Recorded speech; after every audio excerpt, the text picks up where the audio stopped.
comment s'affermir en zone hostile? Tu vas dire ça avec moi, comment s'affermir en zone hostile? Alors voilà, je ne vais pas prêcher sur la zone hostile, c'est ce que j'ai dit au premier culte. Je ne vais pas expliquer c'est quoi une zone hostile, dans la mesure où normalement vous êtes tous censés savoir maintenant que vous êtes en zone hostile. Mais maintenant, ce qui m'intéresse, c'est comment vous allez vous affermir en zone hostile. Comment vous allez devenir ferme, dur, pour rester pleinement debout. La problématique, elle est là. Combien de chrétiens vont se faire violence pour entrer dans le royaume des cieux? Combien de personnes parmi nous ce soir ont réellement pris la décision de se faire violence pour entrer dans le ciel? C'est la question que tu dois te poser ce soir. La Bible dit qu'il n'y a pas d'autre moyen d'entrer. Et on va voir que l'affermissement est en fait une fermeté, une assurance définie en fin de compte par Dieu. Vous allez voir comment Dieu l'a définie et comment nous allons entrer pleinement justement dans des notions concrètes qui vont nous aider à nous affermir. Je vais d'abord prendre Ésaïe 9, le verset 7. Ésaïe 9, le verset 7, qui nous dit « Donnez à l'empire de l'accroissement et une paix sans fin au trône de David et à son royaume, l'affermir et le soutenir par le droit et par la justice, dès maintenant et à toujours. Voilà ce que fera le zèle de l'Éternel des armées. » Vous savez, il s'agissait du trône de David. Vous connaissez le roi David? Le roi David avait été choisi par Dieu, non pas par rapport à sa force, bien qu'il faisait déjà des choses extraordinaires, mais le roi David avait été établi par rapport à l'appel de son cœur. Quand Dieu a regardé à son cœur, d'ailleurs il a dit qu'il n'a pas regardé à ce qui frappait aux yeux, mais il a regardé au cœur de David. Le cœur de David avait des qualités que beaucoup de vaillants guerriers n'avaient pas.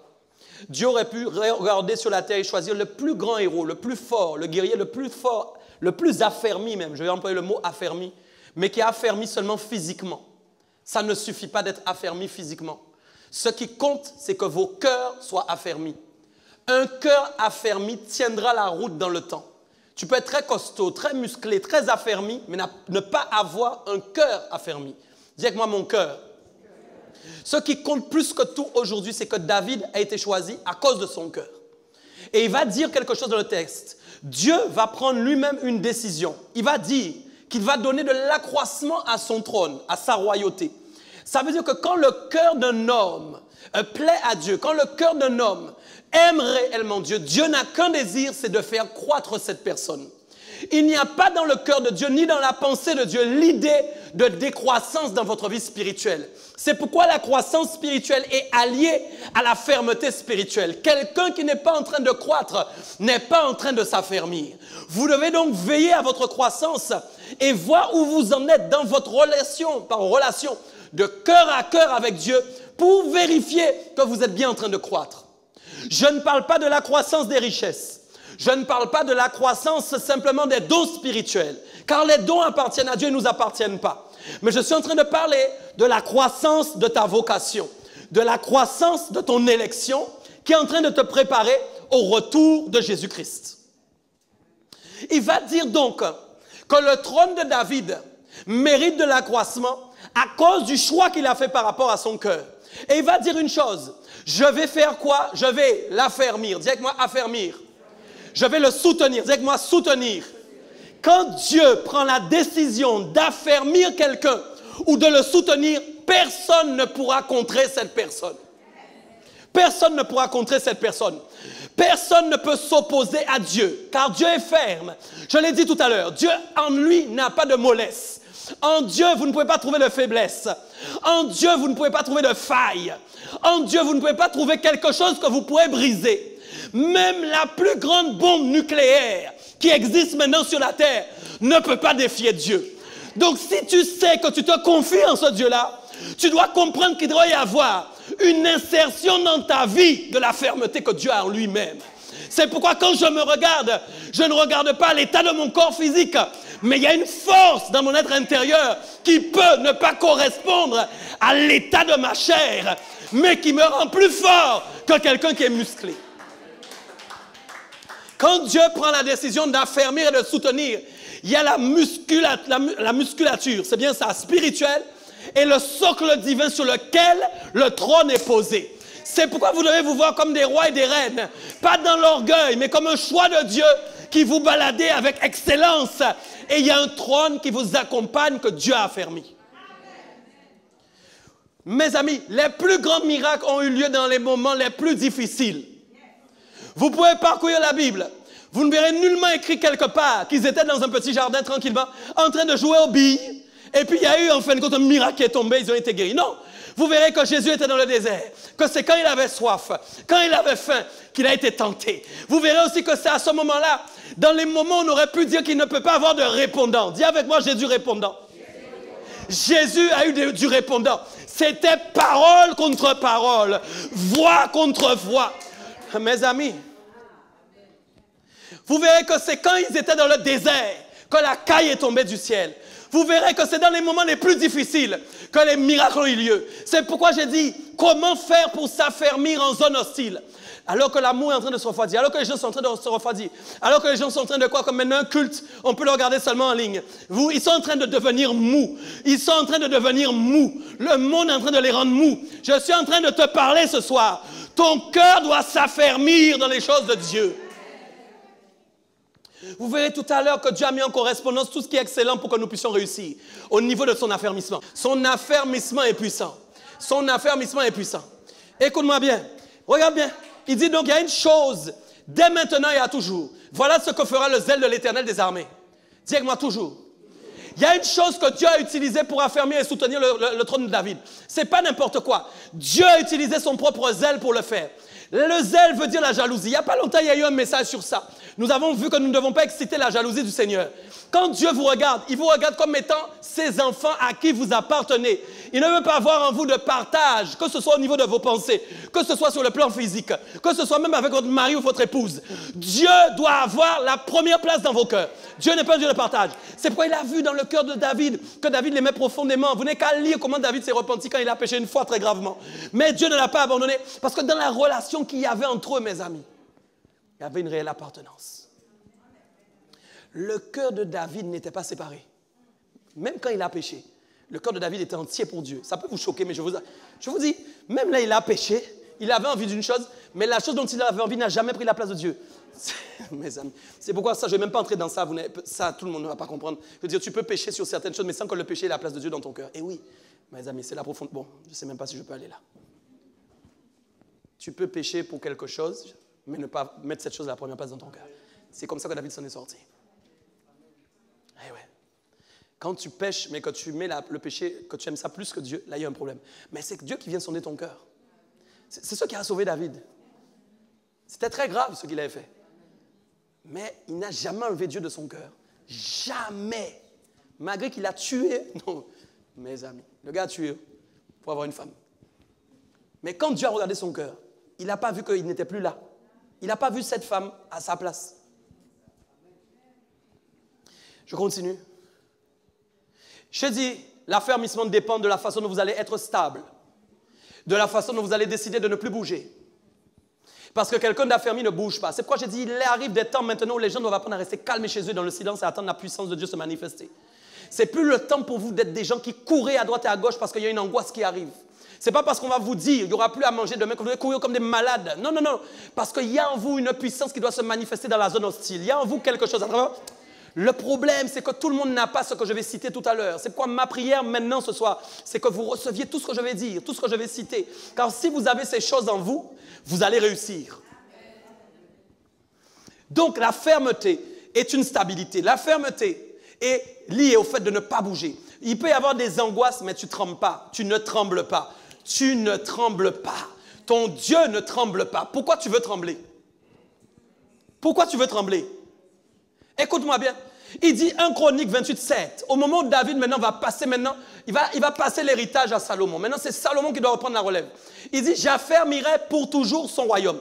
Dieu dit une chose, mais en même temps, il dit une autre. C'est pourquoi la Bible dit, il parle, mes amis, tantôt d'une manière, tantôt d'une autre. Tu comprends bien? Pendant qu'il est en train de dire une chose, il dit autre chose. Regardez bien.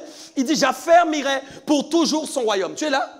Quand il dit j'affermirai pour toujours son royaume, il est en train de dire qu'il est impossible que quelqu'un enlève l'affermissement que je suis en train de lui proposer. Mais il va dire une chose, s'il reste comment? Dis avec moi attaché. Dis avec moi je m'attache à Christ. C'est important que nous soyons liés dans les chaînes de Christ. C'est important que nous soyons esclaves de Christ. C'est important que oui, c'est la vérité des chaînes. Je suis en train de te parler des chaînes. Les chaînes de l'évangile, les chaînes de Christ. Tu dois être enchaîné à Jésus. Tu dois être attaché à lui. on doit voir Christ en toi à cause de ton attachement, la profondeur de ton attachement.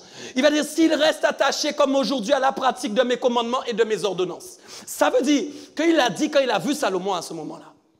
Quand il a vu Salomon à ce moment, il a vu que le positionnement de Salomon était bon. J'aimerais vous dire, attention quand vous pensez que vous êtes arrivé. Attention quand vous pensez que vous êtes dans une saison incroyable. Vous êtes tellement obéissant. J'ai dit tout à l'heure, il y a des gens qui commencent bien et qui finissent mal. Ce qui compte, c'est de bien finir, même si ton début est tout doux. Donc, je suis en train de te dire, au moment où il a parlé à Salomon, Salomon avait un cœur droit. Mais vous savez comment il a terminé? Et donc, il a dit, s'il reste attaché comme aujourd'hui à la pratique de mes commandements et de mes ordonnances. Ça veut dire que l'affermissement spirituel, ton affermissement spirituel va dépendre de la façon dont tu as décidé de pratiquer les commandements. Tu es là ou pas? Et aussi de pratiquer ces ordonnances. C'est là où on voit toute l'obéissance qui prend toute sa valeur. Je ne suis pas seulement quelqu'un qui écoute la parole. C'est-à-dire, je ne suis pas un auditeur oublieux. Un auditeur oublieux, c'est quelqu'un qui vient à l'église mais qu'on a déjà oublié. Tu n'as rien dit. C'est quelqu'un qui vient mais Dieu ne le voit pas. Quand tu sors de l'église, tu es oublié, tu n'existes pas. Pourquoi? Parce que tu es resté auditeur. Mais Dieu te demande maintenant de mettre en pratique la parole de Dieu. C'est-à-dire d'obéir aux commandements et aux ordonnances qu'il a données. Tu ne peux pas t'affermir si tu n'obéis pas à ça. Ce n'est pas possible. Tu es là? Je vais vous dire quelque chose de choquant. Vous savez, les gens maintenant disent, il y a un verset préféré des gens. Je l'ai prêché aussi dans des messages. Par moment, il fallait le prêcher. Mais je suis dans une nouvelle saison. Tu es dans une nouvelle saison. Tu es dans une zone hostile. Allô? Tu ne peux pas prêcher le même message il y a 8 mois et 1 an en arrière. Non, c'est sérieux. Les gens disaient maintenant, cette fois le juste tombe, cette fois Dieu le relève. Ils aiment ce verset-là. Parce qu'ils savent qu'ils sont pécheurs. Et ils peuvent tomber. Et ils peuvent encore se relever. Maintenant, je vais vous dire que Dieu nous a donné la possibilité de ne jamais tomber. Dieu nous a donné la possibilité, je répète à quelqu'un, qui t'a donné la possibilité de ne jamais tomber. Mais est-ce que tu crois ça possible? Tu dis amen, mais je ne suis pas convaincu. Tu crois que c'est possible de ne plus jamais tomber? Tu dis, mais c'est orgueilleux de dire ça. C'est possible de ne plus jamais tomber. Je répète, c'est possible de ne plus jamais tomber. Je répète encore, c'est possible de ne plus jamais tomber. Voilà ce qui est écrit dans 2 Pierre 1, 10 à 11. C'est pourquoi, frères, appliquez-vous d'autant plus à affermir votre vocation et votre élection. Dis avec moi, vocation, élection. Dis-le encore, vocation, élection. Vous savez, la chose, c'est que vous n'avez pas appris, vous ne savez pas ce qu'il faut affermir. C'est ça le problème. C'est comme si moi, je dois aller au sport bientôt avec un coach là. Si maintenant, lui, il sait ce que je dois affermir. Mais si moi, je vais tout seul, je vais commencer à affermir des choses que je ne devais pas affermir. C'est comme ça que je me retrouve avec un corps là, bien musclé, et après il y a des baguettes à jazz, comme on dit en bas. Parce que je ne savais pas quoi faire pour affermir les jambes. Tu me comprends ou pas? Donc on doit affermir quelque chose. On doit savoir ce qu'on doit affermir pour être affermi. Voilà, la Bible va nous dire, il y a 2 choses qu'on doit affermir. Ma vocation et mon élection. La chose c'est, est-ce que tu as compris ce que ça veut dire la vocation et l'élection? Et c'est ce qu'on va voir. Il va dire, c'est pourquoi, applique-toi. L'application est en fait l'obéissance. L'application va plus loin que écouter un message. L'application, c'est ce que vous faites en fonction de ce que vous avez entendu. Il va dire, applique-toi d'autant plus à affermir ta vocation et ton élection. Et en fond, qu'est-ce que tu lis après? Je veux que ce soit toi qui le lises. Qu'est-ce que tu lis? Car en faisant cela, qu'est-ce qui se passe? En faisant cela, vous ne quoi? Broncher en grec, ça veut dire vous ne tomberez jamais. Aïe, c'est écrit. Wow. Dieu a écrit, je ne tomberai jamais. C'est ce que tu lis, non? Ça veut dire que si je commence à affermir ma vocation et mon élection, j'ai moyen de ne pas tomber. La question, mais qu'est-ce que la vocation et l'élection comme ça? Qu'est-ce qu'il y a dans la vocation? Qu'est-ce qu'il y a dans l'élection pour m'affermir comme ça? Quel est le secret? C'est quoi le secret? Tu veux savoir ou pas? C'est quoi le secret? Jesus, c'est ça la vérité. Il dit, regardez bien verset 11. C'est ainsi en effet que l'entrée dans le royaume éternel. Lisez ça aussi, c'est important de lire. C'est ainsi en effet que l'entrée dans le royaume éternel de notre Seigneur et Sauveur Jésus-Christ vous sera. Vous savez qu'il aurait pu mettre dans le texte, vous sera accordé. Je me suis demandé pourquoi il a mis pleinement. Ça veut dire qu'on peut entrer simplement, mais sans être plein. Attends. J'ai dit, mais la façon dont Christ va te trouver, comment il va te trouver? Vide ou rempli? L'autre question que je te pose, entrer pleinement, c'est quoi le contraire? Ça veut dire qu'on peut entrer dans le royaume des cieux, mais léger. Parce qu'on n'a pas compris, en fin de compte, la dimension de la nature divine qui peut s'appliquer dans nos vies. Mes amis, non, Dieu est trop fort. Et je me prêche à moi-même, c'est pour ça. Ne sois pas étonné. Dieu est trop fort. La nature divine, écoute bien ce que je te dis. La nature divine, ce sont des éléments du ciel que tu n'as pas encore vus. Est-ce que tu as vu un homme ressuscité? Non. Enfin, je ne parle pas sur la terre, je parle avec son nouveau corps céleste. Tu n'as pas encore vu ça. Tu n'as pas encore vu ça. Tu verras ça quand tu vas monter au ciel. Ce qu'on appelle quoi? La nature divine. Il y a que ma nature divine. Mais écoute bien, la nature divine a déjà laissé un héritage, c'est-à-dire que partiellement, il y a des choses de la nature divine que Dieu nous a léguées. Bon, mes amis. C'est pourquoi la Bible va parler d'entrer pleinement. Parce que c'est la façon dont réellement je vais mettre en pratique dans ma vie ce qui m'a été donné de la nature divine dans mon quotidien. Ce que je suis en train de dire, que je disais tout à l'heure, si les gens voyaient des ailes pousser sur mon dos maintenant, la Bible a dit qu'on est comme les anges. Hein?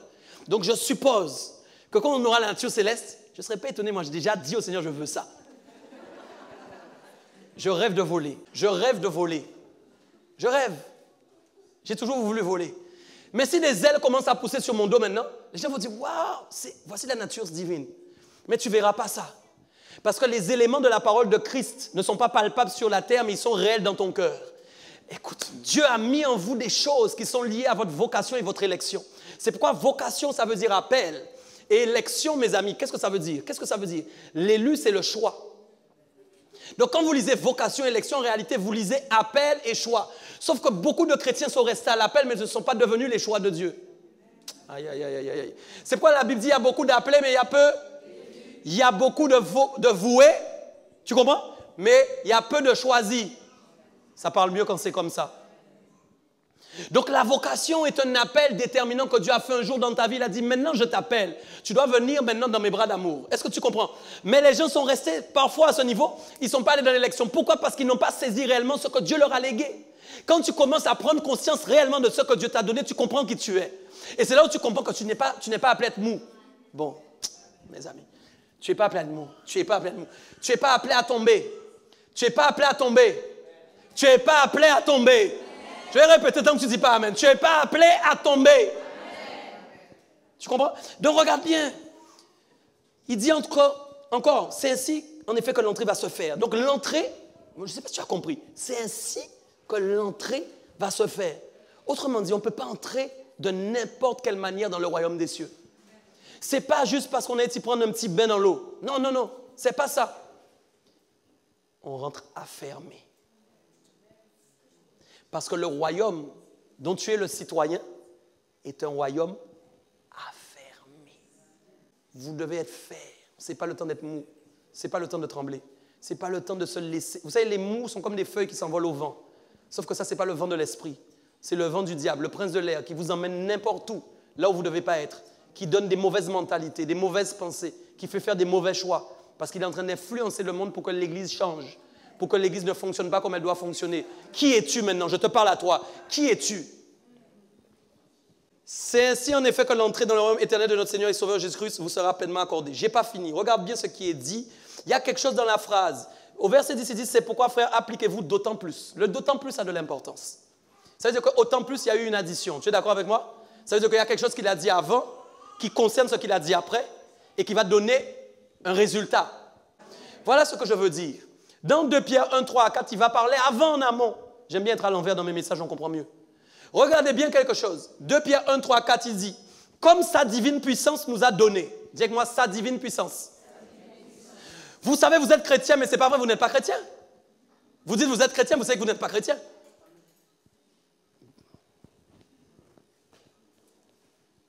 Moi, je n'ai pas envie qu'on m'appelle chrétien.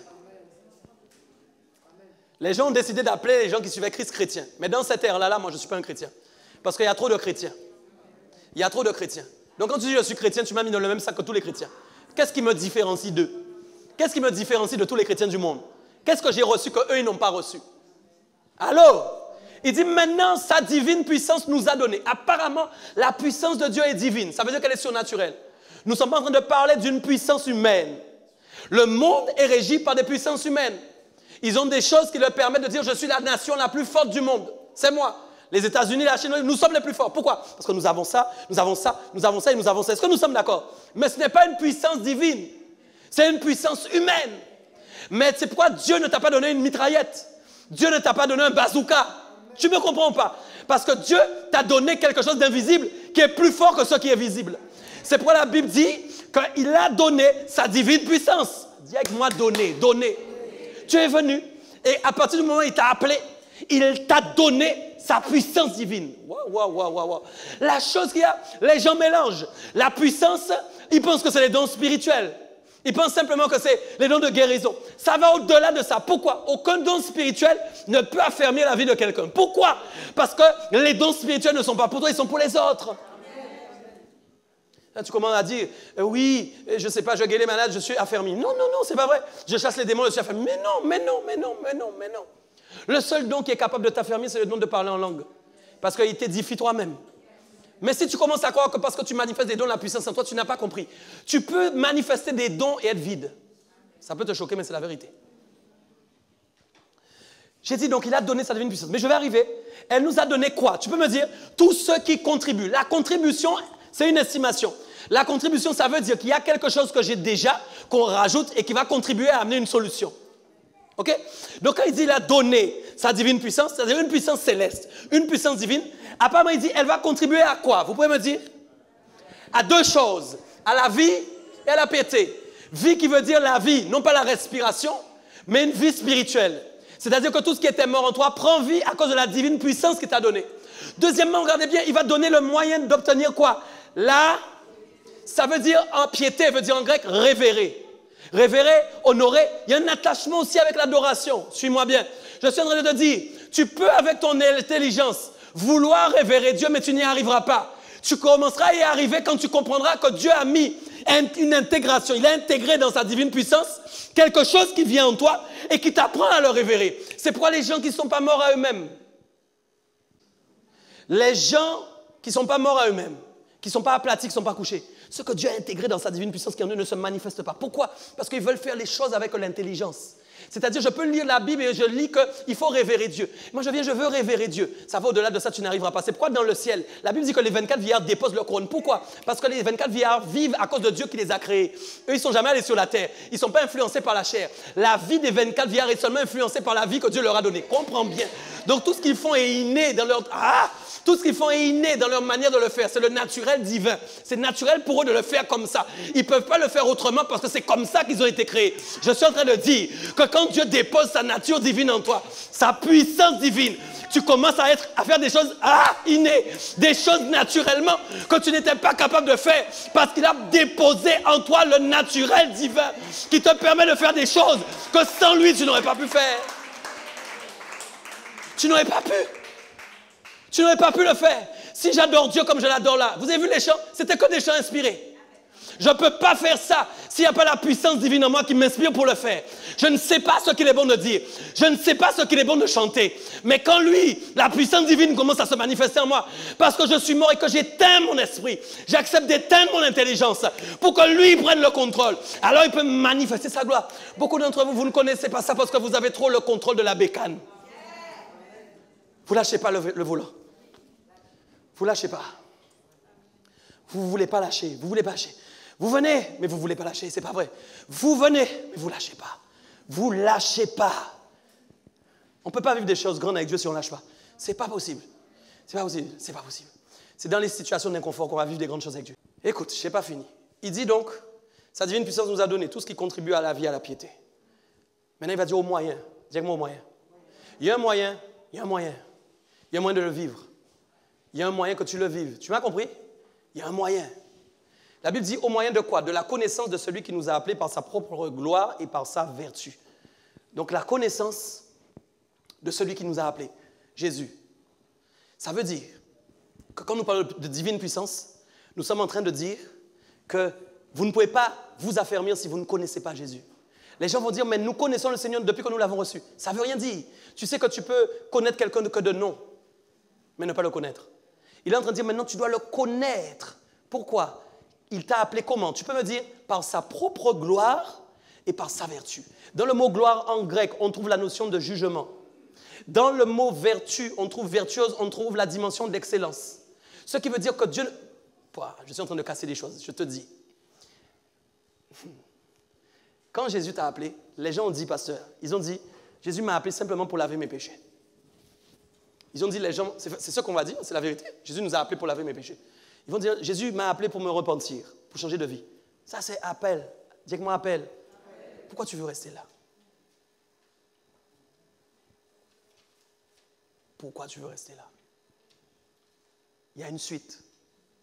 Alors, il va dire, voici pour les élus. Là, on n'est pas dans la même. Hein? Il a appelé avec sa gloire. Sa gloire contient un jugement. Il a appelé, il a mis en nous un jugement. C'est le jugement de ce qui était mauvais en nous. On est d'accord? Ça, c'est une chose. Mais il a amené sa vertu, son excellence. Je ne suis pas appelé simplement pour qu'il lave mes péchés. Je ne suis pas appelé simplement pour me repentir. Là, beaucoup de gens restent seulement à ça. Je pêche, je me repens, j'arrive pas, je pêche, etc. Non, mais il a amené son excellence dans ma vie pour me transformer moi-même en virtuose. C'est là où l'élection prend toute sa place. Dieu a fait un choix, je ne vais pas dire élu, il t'a choisi. Pourquoi? Parce qu'il a vu en toi quelque chose qui pouvait lui ressembler. Tel il est excellent, tel il veut que tu sois excellent. Ah, mes amis. J'arrive pour bien expliquer ça mieux encore. Verset 4. Lesquels nous assurent, dis avec moi, assure. Pourquoi tu veux avoir peur? Il a chanté. Pourquoi tu veux avoir peur? Dis-moi. Pourquoi tu veux avoir peur? Pourquoi? Quand on écrase ta voiture, sur le moment c'est difficile parce qu'elle est belle, surtout si elle est neuve. Mais après tu as peur? Non, tu n'as pas peur. Tu n'as pas peur. Pourquoi? Parce que tu as assuré. Et que tu es sûr qu'un expert va passer et qu'à cause de ton assurance, on va réparer. Je mens ou pas? Donc tu n'as pas peur. Pourquoi dans les autres choses du monde, tu as peur? Tu as une assurance. Tu as une assurance. Tu as une assurance. Pourquoi tu vas avoir peur?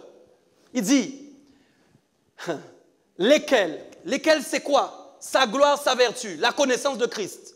Il dit, lesquels nous assurent de sa part. Dis-le avec moi. Les quoi? Les plus grandes et les plus précieuses? J'arrive. Combien d'entre vous, vous avez envie de voir des promesses s'accomplir? Combien d'entre vous-même, des prophètes ont prophétisé des promesses? J'ai dit tout à l'heure au premier culte, je ne suis pas là. Je ne suis pas à ce niveau-là. Je n'attends pas la promesse d'un prophète. N'attends pas ma promesse proclamée sur ta vie. Ah, Dieu a dit que tu seras grand. N'attends pas. Parce que ça veut dire que tu n'as pas encore compris réellement qu'il y a plus fort que les promesses, même que les prophètes vont donner. Je t'explique pourquoi. Il est en train de dire qu'à partir du moment où quelqu'un commence à le connaître, nous parlons d'affermissement, nous parlons de vocation et des... Est-ce que tout le monde me suit toujours? Il dit maintenant, nous avons une assurance. Vous savez, dans le contrat d'assurance, il y a quelque chose, il y a des options. Et il va dire maintenant, à partir du moment où quelqu'un est comme ça, lui maintenant, qu'est-ce qu'il fait? Il assure lui-même des plus grandes et des plus précieuses. Le problème, vous devez comprendre la parole de Dieu. Quand nous parlons aux gens de promesses, tout de suite, ils voient la belle maison. Quand nous parlons aux gens de promesses, tout de suite, ils voient le futur mari. Quand nous parlons de promesses, tout de suite, ils voient toutes sortes de choses. Mais ils n'ont pas vu que ça, ce sont des promesses liées à tout ce qui est corruptible. Mais ce dont Dieu est en train de parler, ce ne sont pas des promesses corruptibles. C'est pourquoi il peut les appeler grandes et précieuses, même les plus précieuses. Tu es là ou pas? Il peut les appeler les plus grandes. Oui, ça veut dire qu'il n'y a aucune promesse qui peut rivaliser avec elle. Il n'y a aucune promesse qui peut être précieuse comme elle est précieuse. Mais ce sont des promesses que l'œil nu n'a pas vues.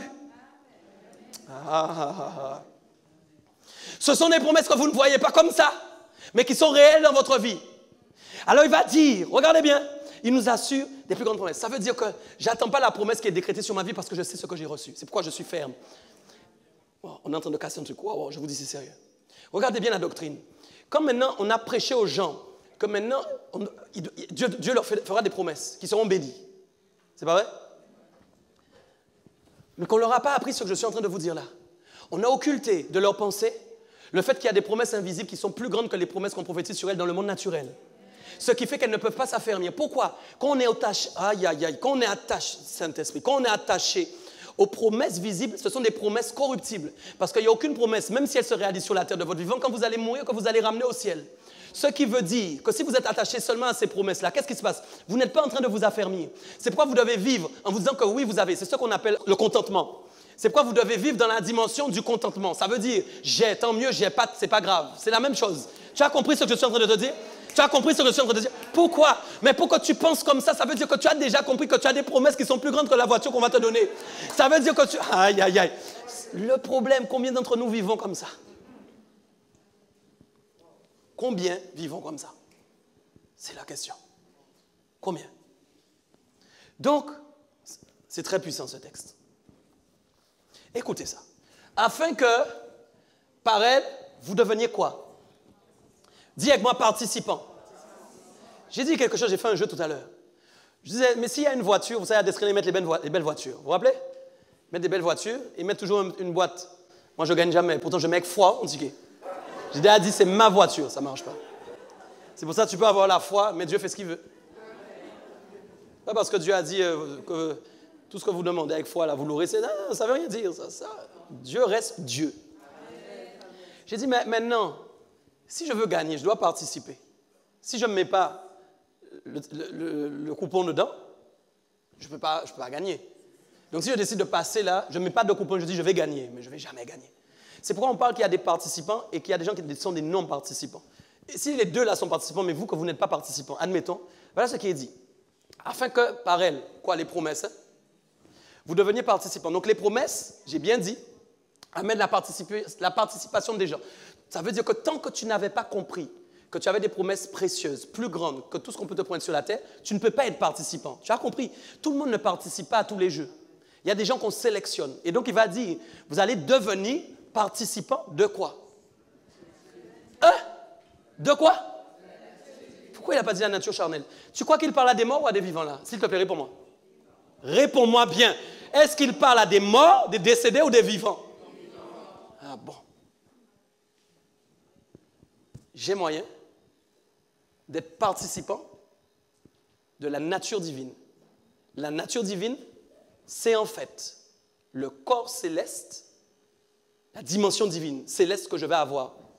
Ça veut dire que déjà, dès maintenant, il y a des choses qui sont liées à mon voyage dans le ciel que je peux déjà vivre. C'est là où on parle d'affermissement. C'est là où on parle de quelqu'un qui vit dans des situations mais on ne comprend pas comment il fait. Toi-même, tu ne comprends pas. J'ai déjà vécu des moments où moi, je n'ai pas compris comment c'est possible. Parce qu'il y a quelque chose de surnaturel qui ne dépend pas de moi, qui me soulève. C'est ça la réalité. Donc, je peux participer à la nature divine. Ça veut dire je peux participer à quoi? Je vais mettre un autre mot que vous compreniez bien. L'incorruptibilité. Bon.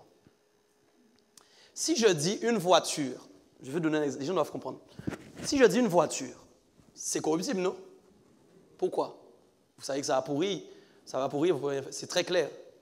Maintenant, si je dis incorruptibilité, vous allez me dire, mais quoi? Comme exemple. Qu'est-ce qui peut être incorruptible? Vous devriez savoir. Hein? Vous avez dû tous répondre là, normalement. Non. L'amour, c'est bien, oui.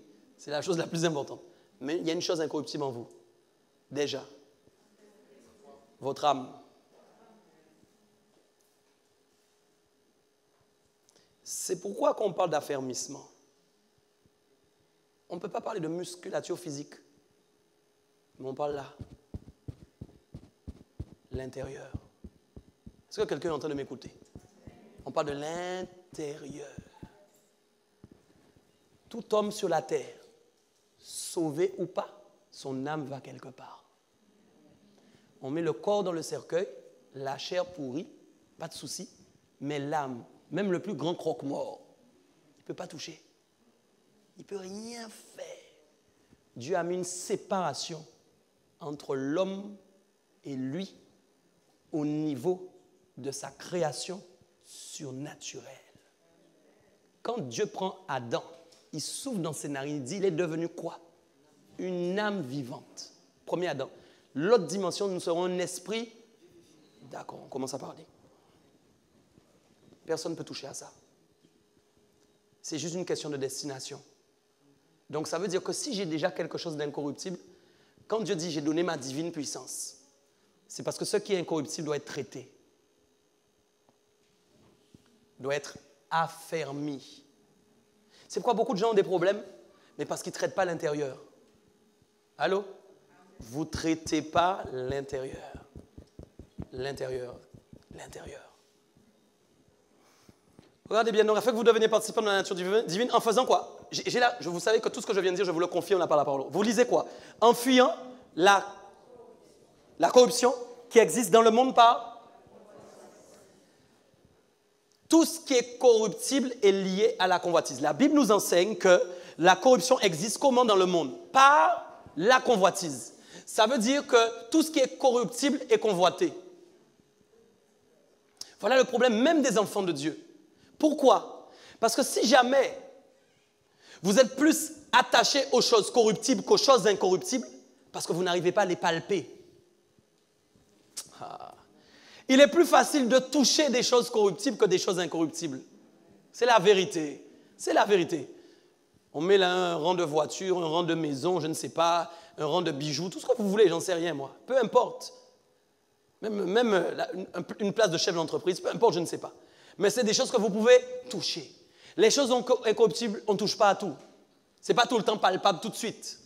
Alors la Bible dit que maintenant, quand je m'intéresse aux choses corruptibles, qu'est-ce qui se passe? Je suis attaché à la convoitise. Ça veut dire que je convoite des choses. J'ai des désirs d'avoir telle ou telle chose. Est-ce que vous comprenez ça? Alors la Bible va dire, nous devons faire quoi? Nous devons fuir. Mais j'ai dit tout à l'heure, ce n'est pas mettre tes jambes à ton cou. C'est ton cœur qui doit fuir. Est-ce que quand tu reçois quelque chose, est-ce que quand tu vois quelque chose, ton cœur est attaché à cette chose? Tu la veux. Absolument. C'est ça la vraie question. Allô, ça peut être une femme, ça peut être un mari, ça peut être même ton enfant. Tu veux garder cette chose-là dans ton cœur, à tout prix. Rappelez-vous, j'ai commencé un message en vous disant d'abord le cœur de David était la chose la plus importante. Et c'est ce qui vous concerne aussi, qui nous concerne. Donc il dit, si je commence à fuir dans mon cœur, c'est-à-dire mon cœur est détaché, la convoitise n'aura pas accès à ma vie. Est-ce que vous comprenez ça? Même si Satan emmène toutes ces convoitises-là, voyez un peu, même je te donnerai la première place, je ferai de toi le plus grand. Est-ce que vous comprenez? Vous allez tenir même quand vous êtes faible. C'est ce qui est arrivé à Jésus. Jésus avait faim, Jésus avait soif, ça faisait 40 jours. Tu es là avec moi ou pas? Pourtant, quand Satan a commencé à donner les paroles de convoitise, c'était la convoitise. Il a commencé à lui montrer les royaumes. Tu es là ou pas? Il a dit, je te donne tout ça. Quand tu es déjà faible et fatigué, il a attendu le meilleur moment parce que pour lui, c'est le moment où tu n'as plus de force, tu n'arriverais pas à lui répondre. Mais il a oublié que le cœur de Christ n'était pas attaché aux choses corruptibles. Eh oui, mes amis. Le fait de ne pas être attaché aux choses corruptibles, c'est le fait de vivre dans le monde aveugle des choses que je vois. Mais par contre, j'ai la vision au niveau des choses de Dieu que je dois voir. C'est là où il y a une inversion. Pour les choses du monde, je suis aveugle. Pour les choses de Dieu, j'ai la vue. J'ai pris l'exemple tout à l'heure, j'ai très bien expliqué ça avec la vie de l'apôtre Paul. C'est ce qui lui est arrivé. Paul croyait voir bien. D'ailleurs, il voyait très bien. Il voyait la loi de Dieu, la loi mosaïque. Il voyait la loi des pharisiens. Il voyait sa connaissance. Il voyait son poste. Il voyait même qu'il fallait tuer les chrétiens. Il voyait. La première chose que Dieu a fait, il l'a rendu aveugle. Pourquoi? Parce qu'il ne voyait pas la bonne chose. Beaucoup de gens parmi nous, vous manquez de vision parce que vous êtes encore aveuglés par certaines choses qui doivent tomber de vos yeux. Sans vision, vous n'allez nulle part. Beaucoup d'enfants de Dieu n'ont pas de vision pour leur vie. Ils n'arrivent pas à avancer. Combien d'enfants de Dieu me disent, je ne comprends pas, je n'arrive pas, je ne sais pas ce que je dois faire dans ma vie. Mais je ne sais pas. Ce n'est pas normal qu'on lit tout ça. Ok, je continue. 2 Pierre 1, 5 à 9. 2 Pierre 1, 5 à 9. Je veux continuer sur ça pour aller juste au bout de ça. Écoutez bien. La Bible dit qu'à cause de cela, dis avec moi à cause de cela. Donc ça veut dire à cause de tout ce que nous venons de dire. Vous êtes d'accord avec moi? À cause de tout ça, je dois faire une chose. Je dois faire des efforts pour joindre quoi? À ma foi, la vertu. La Bible dit que ça commence d'abord par la foi. Mais je ne peux pas m'arrêter à la foi. Alors Dieu va dire que maintenant je dois associer à ma foi la vertu. La vertu, c'est quoi? C'est l'excellence. Les choses bonnes, les choses excellentes. Et donc je peux avoir la foi, mais si je n'ai pas l'excellence, il me manque quelque chose. Il va dire encore à la vertu quoi? La science, c'est-à-dire l'intelligence. Donc je dois avoir la foi. Tu es là ou pas? Suivez-moi bien. Je dois avoir l'excellence, ok? Je dois avoir maintenant quoi? La science, l'intelligence. Ok, ça va toujours? Après, quand j'ai tout ça, je dois mettre quoi à ma science? Ma tempérance. La tempérance qui veut dire la maîtrise de soi, c'est-à-dire savoir se contrôler. Je continue. Quand j'arrive là, vous savez que c'est ça la puissance de Dieu. C'est ça la puissance de la nature divine. Vous savez ça? C'est de ça dont on parle. Il dit maintenant à ma tempérance, je dois mettre quoi? La patience. Pourquoi? Parce que beaucoup de gens commencent par la foi. Mais dès que c'est long, ils sortent de la patience. Résultat, c'est comme s'ils ont annulé la foi eux-mêmes. La patience est toujours impliquée par la patience. Écoutez bien, ce n'est pas fini. Quand j'ai la patience, je rajoute quoi? La piété, c'est-à-dire ma vie d'honneur, ma vie de révérence. C'est bon pour tout le monde? Comme maintenant j'arrive là, qu'est-ce qui arrive? Les deux éléments les plus importants. À ma piété quoi? L'amour fraternel. Et à l'amour fraternel, la charité, c'est-à-dire l'amour parfait. Vous êtes là? Regardez bien. Aucun d'entre nous ne peut arriver à l'amour fraternel, à l'amour parfait, s'il n'a pas tout ce que je viens de dire avant. Et c'est là où on voit la puissance de la nature divine. Elle est incroyable. Dieu, en fin de compte, décrit ici la puissance divine à travers tous les éléments qui la composent. Mes amis, ça commence toujours par la foi. Si tu ne crois pas, tu ne peux pas aller plus loin. Et il va dire, regardez bien, car si ces choses sont en vous, comment? Car si ces choses sont en vous et ils sont... Et moi j'aime la parole, vraiment parce que Dieu est précis. Il dit, il n'a pas dit, quand il a dit ces choses, et si ces choses sont en vous, c'est comme s'il a dit, ah ouais, il manque quelque chose, il faut qu'ils comprennent mieux. Mais ils sont avec abondance. Ça veut dire qu'il faut avoir beaucoup de ça. Rappelez-vous, on a parlé de rentrer pleinement dans le royaume. Vous vous rappelez? Donc vous devez être plein de certaines choses. Il dit, regardez bien, si ces choses sont en vous et ils sont avec abondance, elles ne vous feront quoi? Elles ne vous laisseront point oisifs ni stériles pour la connaissance de notre Seigneur. Autrement dit, si ces choses ne sont pas en moi, je suis oisif et stérile au niveau de la connaissance de Dieu. C'est pourquoi je peux estimer connaître Dieu. J'ai dit ça tout à l'heure et ne connaître qu'une facette. Job, c'était ça. Il était l'homme le plus intègre sur la terre. Mais il ne connaissait pas le Seigneur. Vous savez que vous pouvez fabriquer Dieu avec une facette que vous croyez être la facette la plus extraordinaire de Dieu. Je vous parle. La connaissance, elle est infinie. La connaissance de Dieu est infinie. Quand vous allez mourir, même le dernier jour de votre mort, vous aurez encore appris quelque chose sur Dieu. C'est pourquoi c'est un Dieu à multiples facettes. Et ses composantes sont multiples. Et c'est pourquoi il dit que quand vous avez tout ça en vous, quoi? La définition, c'est quoi? L'amour parfait. Tout ce que j'ai dit avant m'amène à la charité. C'est le dernier. Écoutez, suivez-moi. Le premier, c'est quoi? C'est la foi. Le dernier, c'est l'amour. Et tout ce qui est au milieu, c'est tout ce qui rattache la foi à l'amour. C'est pourquoi la Bible dit que la foi est agissante par l'amour. La foi ne peut pas agir, réagir, s'il n'y a pas l'amour en moi. C'est une foi vaine. C'est d'ailleurs cette foi-là qui pousse les gens à faire des œuvres. C'est pourquoi la Bible dit qu'il n'y a pas la foi sans les œuvres. Parce que quand en général il n'y a pas la charité, il n'y aura pas la pensée même de faire une œuvre. La foi suffira simplement. Mais quand elle est active par l'amour, elle me pousse à créer une action, à porter une action. Est-ce qu'on se comprend bien? Donc ça veut dire que quand je suis arrivé à l'amour parfait, il n'y a pas de stérilité dans ma vie. Ça veut dire qu'il n'y a pas de stagnation, il y a de l'évolution. Allô? Eh oui, mes amis, vous n'avez pas le affermissement égale croissance. Affermissement égale connaissance. Vous me suivez ou pas? C'est sérieux. Affermissement égale même fécondité. Il y a des choses que j'accouche du Seigneur. Il y a des choses qui sortent de ma vie. Verset 9, je vais finir sur ça. Mais celui en qui ces choses ne sont point est aveugle, il ne voit pas de loin. Il a mis en oubli la purification.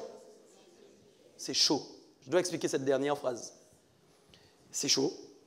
Il dit, la comparaison est vraiment très choquante. C'est pourquoi des fois on lit la Bible comme ça. Mais quand on commence à comprendre ce que ça veut dire, on dit, mais waouh, il y a un problème vraiment. L'image, écoutez, il dit, tu te rappelles, j'ai dit, il a dit, tu dois avoir tout ça en toi. Tu as compris ce que tu dois avoir? J'ai dit, en fait, contre la puissance divine. Si on reparle le début du message, c'est la puissance divine. Mais il a dit maintenant la définition de la puissance divine, ce qu'il y a dedans. Ça va pour tout le monde? Qui est rattaché à des promesses plus grandes et plus précieuses. Donc les promesses plus grandes et plus précieuses sont définies par tout ce qu'on vient de dire qui s'attache là. Ça va? Ok. J'ai dit je dois commencer par la foi, je dois finir par l'amour parfait. Mais il dit maintenant si ces choses ne sont pas en moi, il se peut que je sois enfant de Dieu mais qu'elles ne soient pas en moi. Ce n'est pas ça qui annule le fait que tu es enfant de Dieu. Hein? Tu as choisi Christ, tu es un appelé, oui. Mais pour être choisi et continuer l'élection et s'affermir, il faut qu'on trouve ces choses en toi. J'explique pourquoi. Si tu n'as pas l'amour parfait en toi, comment tu vas tenir dans cette saison? Comment tu vas tenir? Comment tu vas faire?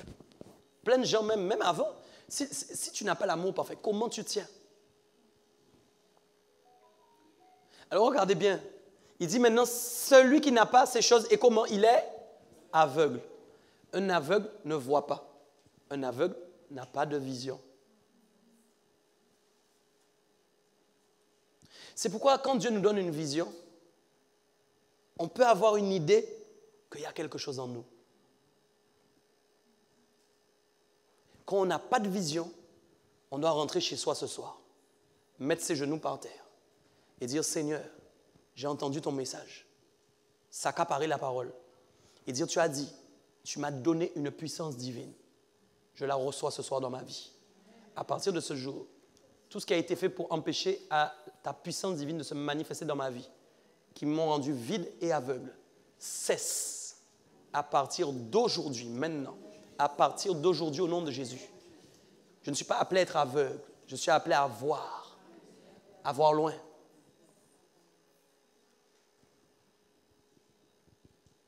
Quand un peuple n'a pas de vision, c'est fini. Il est sans frein. Il fait n'importe quoi. Pourquoi beaucoup de gens, même je sens dans mon cœur de dire ça, il y a des gens ici, vous n'avez pas de stabilité. Vous changez de travail beaucoup de fois, vous ne trouvez pas votre voie. Dieu vous dit à partir de ce soir, ça peut changer. Je suis en train de parler à quelqu'un. Je sais que le Saint-Esprit ne parle jamais au hasard. Quand on ne trouve pas sa voie, c'est qu'on a un problème de vision. C'est qu'il y a quelque chose qu'on ne vit pas. Dieu ne veut pas qu'on soit des gens en train de tourner à droite et à gauche. Dieu nous veut stable, stabilité. Je ne dis pas que dans une vie, il n'y a pas de changement. Mais quand il y a trop de changements, c'est bizarre.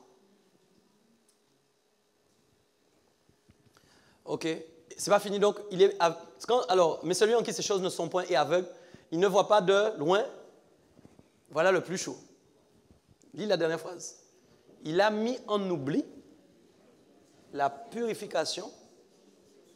La question, c'est pourquoi c'est ce qu'il dit à la fin là? Pourquoi il dit ça? Qu'est-ce que ça fait là? On a l'impression que c'est hors contexte. Qu'est-ce que ça fait là? Il est simplement en train de faire une image.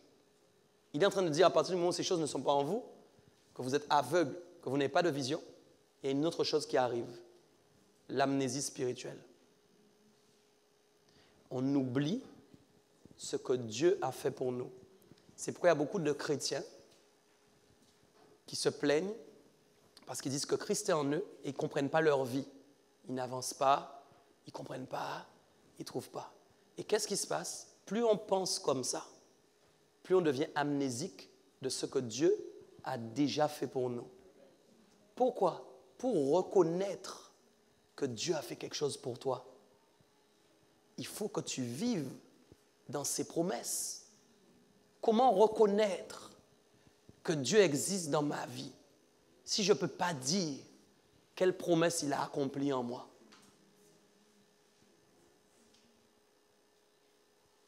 Donc ma mémoire est active à partir du moment où ces choses-là sont en moi.